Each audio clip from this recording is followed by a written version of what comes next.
Hello everyone and welcome back to another video from Gameplay Classic. In this video, I'm going to show you how to exit or quit the Tekken 8 game on your device. So let's get started right away. Now, when you open up the Tekken 8 game on your device, you will be taken into the main menu from which you can start any type of match that you wish to play. You can enjoy various different kinds of matches, both online and offline. And when you would like to quit a match, you can simply click on the B button on your keyboard, or you may press on the start button within your joystick. Once you do this, highlight the main menu option and then tap on the J button within your keyboard or the X button on your joystick. Then confirm with the yes option and this will now take you into the main menu.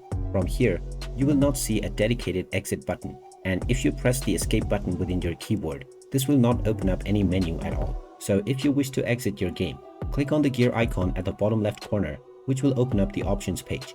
From here, now you can find the exit game option. Go ahead and click on it, and you will be asked whether you are sure that you want to quit the game. Click on the yes button, and now this will exit the Tekken 8 game on your device right away. And there you have it. That is how easy it is to exit the Tekken 8 game on your PC. If you find this video helpful, make sure you hit that like button and subscribe to our channel if you haven't done so already. Also ring that notification bell to never miss another update from us. Thank you for watching, and I will see you again in the next video.